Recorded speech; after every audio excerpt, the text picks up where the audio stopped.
warahmatullahi wabarakatuh. Salam sejahtera bagi kita semua.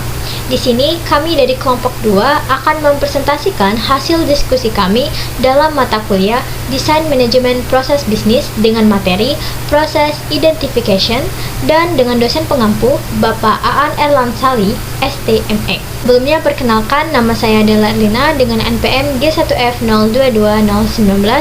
Di sini saya sebagai moderator. Adapun di kelompok 2 ini yang bertindak sebagai penyaji adalah Yuma Juliana, Bayu Pamungkas, Rifki Ramadhani, dan Ahmad Afif Nurdiantoro. Untuk materinya akan dipaparkan oleh masing-masing penyaji. Nama saya Yuma Juliana dengan NPM G1F022003. Baiklah, di sini saya akan menjelaskan apa itu identifikasi proses. Identifikasi proses adalah serangkaian kegiatan yang bertujuan untuk secara sistematis menentukan serangkaian proses bisnis perusahaan dan menetapkan kriteria yang jelas dan untuk memprioritaskannya. Keluaran dari identifikasi proses adalah arsitektur proses. Arsitektur proses adalah yang mewakili proses bisnis dan keterkaitannya. Arsitektur proses berguna untuk menentukan prioritas ruang lingkup, pemodelan, dan proses dan proyek desain ulang.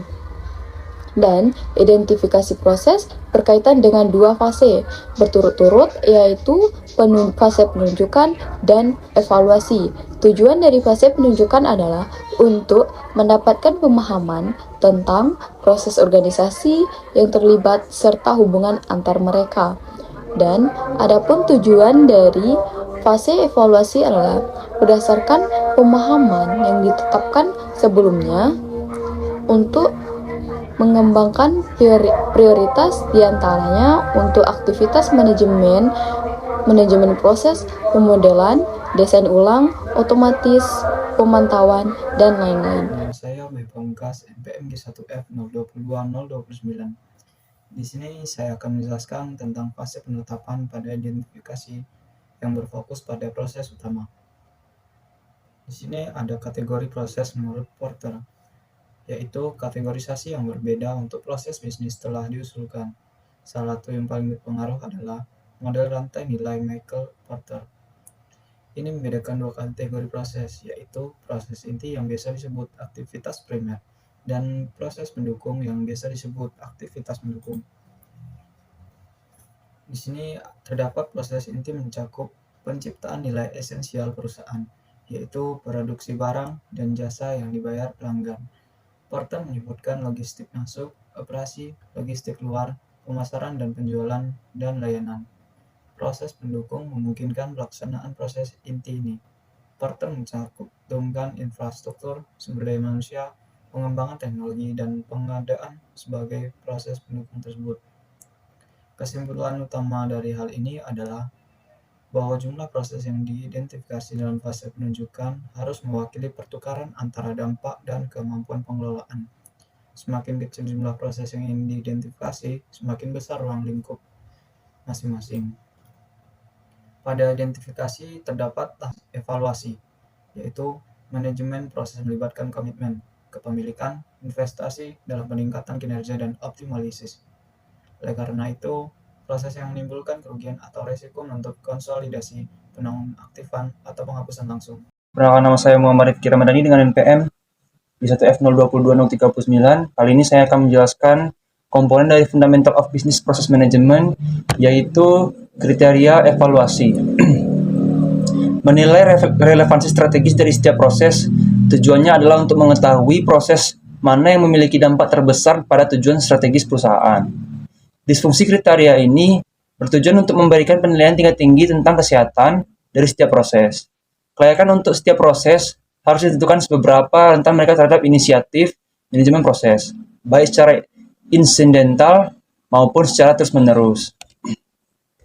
Pendekatan yang lebih detail untuk melihat tahapan evaluasi adalah berdasarkan maturitas.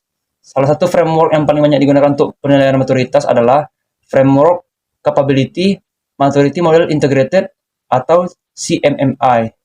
Kerangka kerja ini membedakan sejumlah area proses yang disebut kelayakan untuk setiap proses. Harus ditentukan seberapa rentan mereka terhadap inisiatif manajemen proses, baik secara insidental maupun secara terus-menerus. Ada 3 level proses identifikasi. Level pertama adalah proses landscape, level kedua adalah abstract process model, level ketiga adalah detail process model atau BPMN. Cakupan area proses dan tingkat dukungannya memberikan dasar penilaian maturitas dalam 5 tingkat maturitas CMMI, yaitu level 1, awal. Pada tahap ini, organisasi menjalankan prosesnya secara ad hoc, tanpa definisi yang jelas tentang proses ini. Level kedua yaitu terkelola. Pada tahap ini, perencanaan proyek beserta pemantauannya penilaian proyek telah dipraktikkan. Pengukuran dan analisis diterapkan dengan jaminan kualitas proses dan produk. Level 3 yaitu define.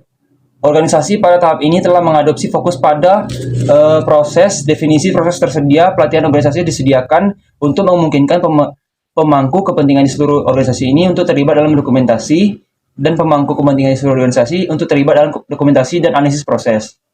Proyek terintegrasi dan manajemen risiko sudah ada, analisis, keputusan, dan resolusi juga tersedia. Level keempat yaitu dikelola secara kuantitatif. Pada tahap ini, kinerja proses organisasi dilacak. Manajemen proyek dilakukan dengan menggunakan teknik kuantitatif. Level kelima yaitu optimizing.